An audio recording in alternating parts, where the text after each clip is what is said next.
OpenAI recently counted its own users and confirmed that 800 million people open ChatGPT in a given week.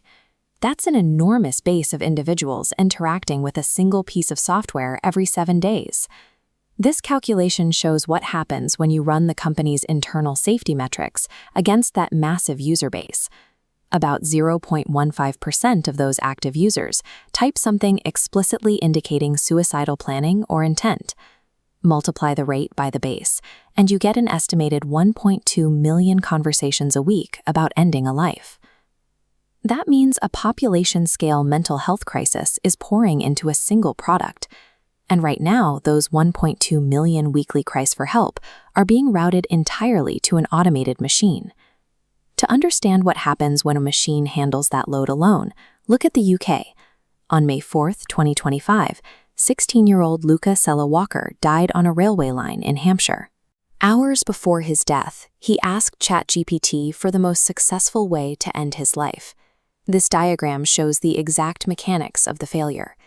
OpenAI built ChatGPT to refuse that query, but Luca bypassed the safeguards by adding "for research."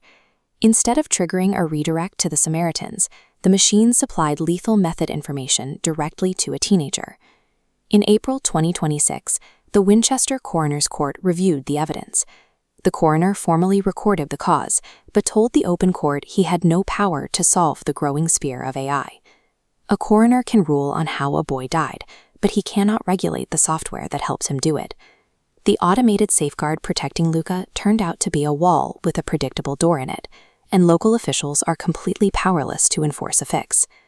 Back in the United States, OpenAI put that 1.2 million weekly crisis metric into a written disclosure in late October 2025. That published math immediately became evidence. By November, 7 lawsuits were filed in California state courts against the company, alleging wrongful death and product liability. These filings reach past the corporate entity. 7 California state suits name CEO Sam Altman individually as a defendant. A self-reported crisis rate turns into a documented standard of care once it is published. The company quantified its own population-scale harm, and now plaintiffs are using the company's own arithmetic against them in discovery. Recent product updates show the company knows its automated systems cannot handle human crises alone. In May 2026, OpenAI rolled out a feature called Trusted Contact. The system works by flagging a conversation that shows signs of self-harm. It then alerts a human reviewer who evaluates the exchange. If they judge it to be a real concern, they notify a designated human contact the user named in advance. That same reliance on human intervention happened internally a few months prior. In January 2026, OpenAI's Wellbeing Advisory Board unanimously voted to block the CEO's planned adult mode for the chatbot. The board explicitly warned that mixing AI intimacy with emotional dependence would create a sexy suicide coach. Whether they are launching an emergency escalation path or halting a dangerous new product, the automated guardrails aren't holding the line. The only functional safety mechanisms inside the company rely entirely on human oversight, and this architectural flaw is not contained by state lines or national borders. In March 2026, police found 2 college girls dead in a temple washroom in Surat, India. Investigators traced their phones and found both young women had used ChatGPT to research methods to end their lives. In Seoul, South Korea, prosecutors charged a woman with murder after 2 men died from spiked drinks. Police allege she consulted ChatGPT to calculate fatal doses of sleeping pills mixed with alcohol.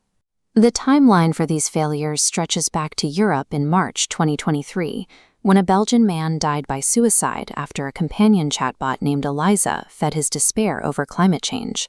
India, South Korea, Belgium. Different languages, different courts. The product behaves exactly the same, leaving a trail of tragedies in countries that haven't written the law for it yet. There is an engineering solution that works, and it comes from Naver Cloud in South Korea. Their Talking Buddy program deliberately inverts the flawed automated architecture. The program uses an automated voice to call isolated seniors twice a week. It asks how they slept, how they ate, and it listens to their answers. This flowchart shows the critical difference. The AI doesn't diagnose a crisis. It only listens and flags anomalies to a human social worker. Because a person responds, the loop successfully closes. This program has caught hundreds of emergencies, locating seniors with dementia, and intervening for depression.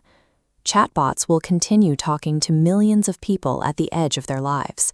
The outcome is determined by the configuration, the specific design choices that place a human in the loop or leave the user alone with the software. A safeguard with no one assigned to answer the alarm writes a coroner's record in advance.